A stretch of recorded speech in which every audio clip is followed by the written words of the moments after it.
Film religi dengan poligami lagi-lagi. Aku mengira kanker. Suamiku namanya Tukobo Misha, bekerja sebagai dosen di Korea. Kalian akan saling jatuh cinta. The Talkies. Ngomongin film bersama Bayu dan Edoy. Laut Tengah ini film romance religi dari Star Vision. Produser Chan Parwas bilang ini drama religi ala-ala drakor. Gitu. Sedrakor apa nih? Oh, karena settingnya di Korea. Iya, religi kita kuat di Indonesia. Drakor banyak yang fansnya juga banyak. Kenapa nggak dikawinin aja? Iya. Gitu. Jadi ceritanya ada Ayla, yang dia punya cita-cita mau nerusin S2 di Korea. Dia minta beasiswa ya? Dia minta beasiswa. Nah, terus buat beasiswa.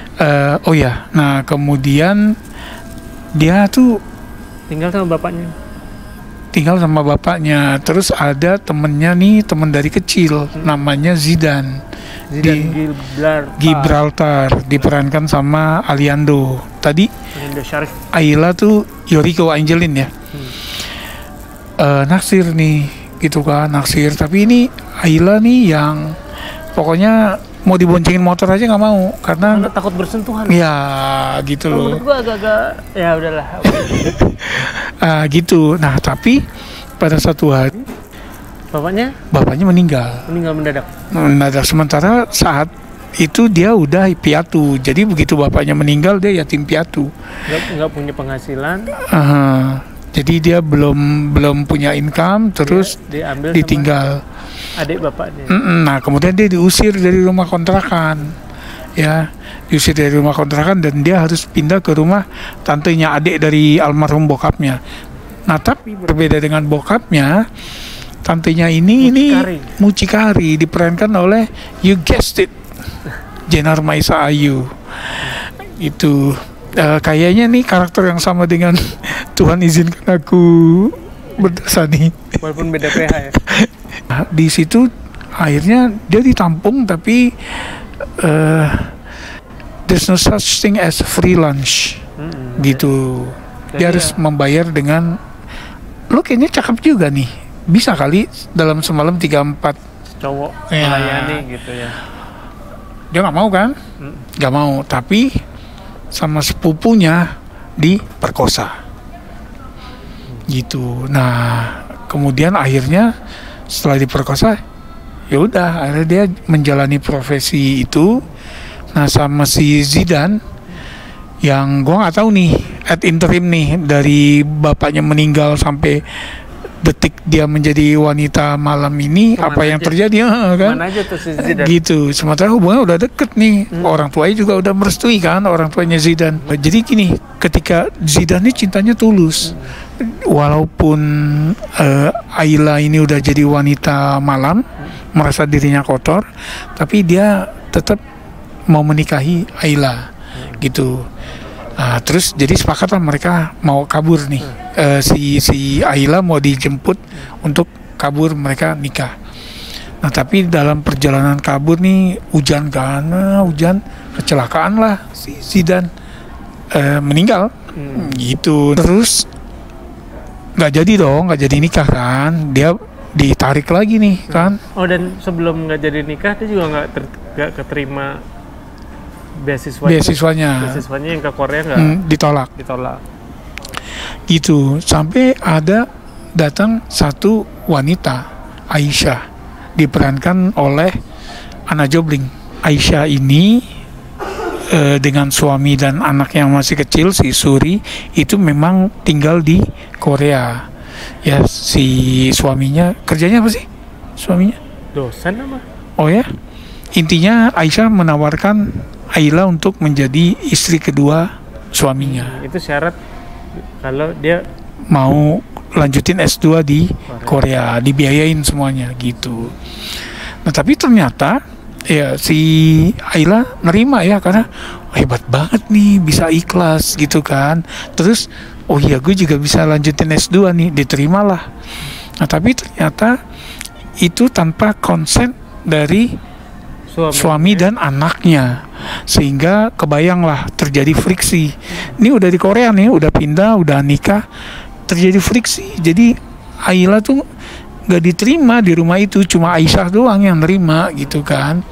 Jadi sementara dia harus tidur seranjang sama suaminya yang baru nih. Dan si Aisyah ini Cancer ya, jadi dia sadar waktunya nggak akan lama lagi, makanya dia butuh pengganti yang baik buat anak maupun suaminya. gitu. Nah, jadi dramanya tentang itulah. Nah, kalau di film Indonesia sebetulnya di film drama lah ya, nggak Indonesia doang. Kalau ada tokoh yang udah cancer, kita tahulah ujungnya kemana gitu loh. Jarang kayak yang karakter cancer kemudian ujung-ujungnya selamat gitu kan, survive gitu. Nah, jadi gitu kisah cinta segitiga di Korea. Nah, itu yang jadi unsur drakor. Sementara begitu di Korea dia ketemu sama Hanul Yang perhatian banget sama orang Indonesia, ya, pernah 2 bulan di Jakarta dan jago bahasa Indonesia lebih lancar dari anak jobling. anak jobling yang masih berlogat Malaysia. Iya, gitu. Nah, jadi gitu. Jadi ada cinta segitiga yang memang udah halal, ya. Ditambah satu karakter Hanul nih, cowok Korea, gitu loh. Jadi jadi gitulah. Sama satu lagi tokoh anaknya yang masih belum terima punya ibu 2, gitu kan. Dan si Hanul ini selain juga peduli sama Indonesia, mahasiswa Indonesia, karena dia jadi Korean buddy di sekolah itu ya. Dia juga tertarik sama Islam. Pokoknya convenient banget deh, gitu ya. Jadi semuanya tuh serba convenient di film ini. Ketemu nggak sengaja papasan di stasiun di stasiun subway MRT gitu ya, sama orang Korea yang bisa bahasa Indonesia, yang tertarik sama Islam. Yang ternyata jadi Korean badinya di kampus gitu. Convenient banget. Nah, lu udah bisa naksir lah gimana gue menilai film ini. Lu gimana, Bay? Gue ya tadinya gue pikir-pikir bisa nggak ya kita mengawinkan antara drakor dan religi Islam. Karena kita tahu Korea kuat di agama Kristen ya, karena dia jajahan Amerika Serikat gitu. Jadi makanya Kristen tuh mungkin besar banget di sana. Terus Islam nggak begitu besar. Malah gue bingung kalau kalau ada pusat Islam di sana gitu. Mungkin ada, cuman kecil lah pasti. Di situ kan ada masjid juga. Ada tulisannya Allahu Akbar. Iya. Iya. Nah, itu satu gue meragukan. Terus pada saat gue nonton, mungkin belum sampai ke Koreanya ya. Dari awal dulu lah gitu. Bahwa tokoh kita nih si Hagia Sophia. Iya. Itu dia lulusan S1 yang menurut gua harusnya independen dong, independen, bisa nyari duit sendiri gitu. Lo begitu di kick out sama dari kontrakan, begitu orang tua lo meninggal, lo ditinggal, lo nggak bisa menghidupi diri lo sendiri. Lo kayak, wah gua harus jadi pelacur nih, gitu. Kasar nih. Ya, jadi gini, kita bahas itu ya. Jadi kalau menurut gue pada saat kejadian itu kan Zidane memang udah jelas-jelas suka ya, walaupun secara resmi belum nembak ya, tapi dia kan udah yang impiannya adalah kita ke Korea sama-sama, naik bebek-bebekan di Han River sama-sama gitu kan, itu udah apalah gitu ya. Nah, ibunya Zidane juga udah merestui. Cut Mini udah merestui ya. Nah, gue nggak ngelihat alasan kuat Ayla untuk akhirnya tinggal ke tantenya yang memang secara karakter bertolak belakang dari prinsip yang religi si Ayla. Bersentuhan aja nggak mau. Gitu, apalagi ini tinggal itu gua anggap terlalu keras gitu bagi gua, bersentuhan nggak mau kan, ya udah.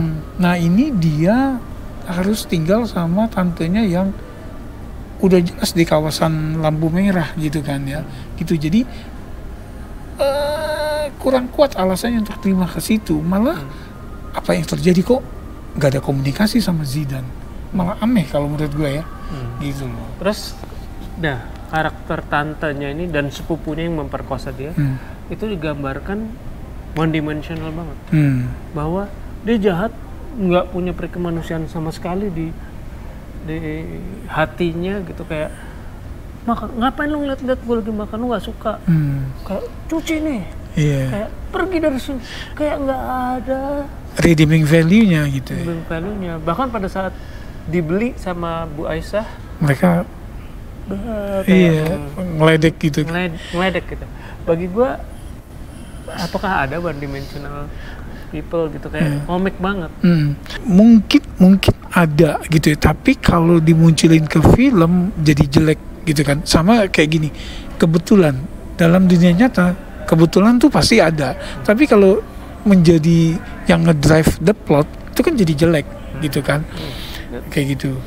Kalau di gue akhirnya menurut gue 3 karakter utama ini, Bumi si suami, Aisyah si istri yang sakit cancer, dan Ayla tokoh utama kita, itu for lack of better word ya, karakter yang egois, egosentris. Pilih deh salah satu yang tepat itu ya. Tapi ke situ karena apa? Tindakan-tindakan mereka itu ya tidak mempertimbangkan perasaan orang lain atau posisi orang lain. Terutama yang ini sama film juga dicuekin ya. Kalau menurut gue kurang bijak juga. Tokoh si anak suri yang umurnya mungkin 8 tahunan gitu ya.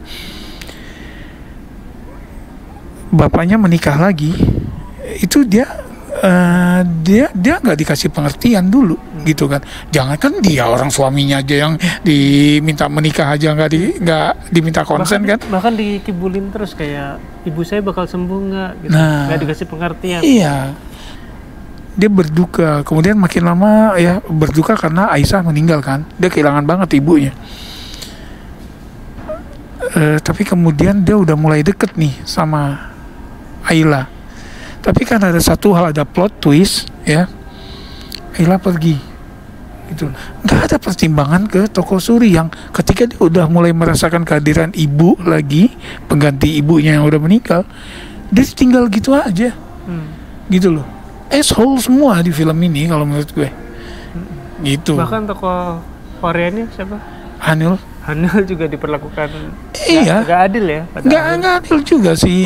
Gue nggak ngerasa kesimpulan dari karakter Hanul ini diperlakukan adil oleh para pembuat film ini. Iya. Jadi ketika karakter itu terlalu egosentris di mata gue, tidak mempedulikan tokoh anak, yang menurut gue korban di sini sesungguhnya adalah si anak gitu kan, nggak dapat perhatian, cuma artificial doang, superficial doang ya, yang pamitan, cuma gitu-gitu doang gitu loh.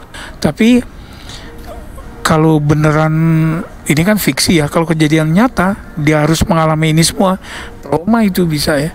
Kalau gue udah off-nya juga dari awal yang itu tadi, yang dia strong woman supposedly udah S1 tapi dia nggak punya kemampuan untuk keluar dari situ. Nah gitu. Skor bay 5. Baik, gue ini memang polish ya filmnya. 7. Polish maksudnya bagus, secara teknis bagus. Secara teknis bagus. Lagu-lagunya juga tapi munculnya asik gitu. Masalahnya ceritanya adalah kita nonton film karena ceritanya. Iya. Secara teknis dan karakternya tuh nggak ada yang bisa nggak relatable sih. Jadi kalau ada yang relatable sama karakternya, gue mempertanyakan orang itu.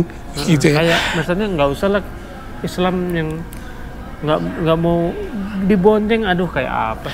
Dan jadi gini, sampai akhir film tuh nggak ada sisa trauma dia pernah diperkosa dan jadi wanita malam, ya nggak sih? So gue nggak bisa ngasih lebih dari, kayaknya udah gak ada beda antara 1, 2, 3 gitu ya. Jadi pilih aja skor di situ di bay gitu, nggak ada bedanya juga gitu. Yang mau nonton atau udah nonton. Yang mau nonton emang tertarik dengan bukunya karya Berliana Kimberly dan memang jadi bestseller ya, nonton aja gitu loh.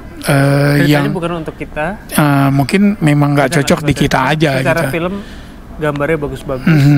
Mau lihat Eropa gitu kan, Eropa, mau lihat Korea dari lensa film kita. Mau lihat Aliando walaupun cuma sebentar. Aliando, spoiler tuh dia tuh. Sok nonton, kalau udah nonton silakan tulis di komen setuju apa enggak sama kita, poin-poin apa aja yang disuka, yang enggak. Makasih udah mampir, sampai ketemu di film berikutnya, salam.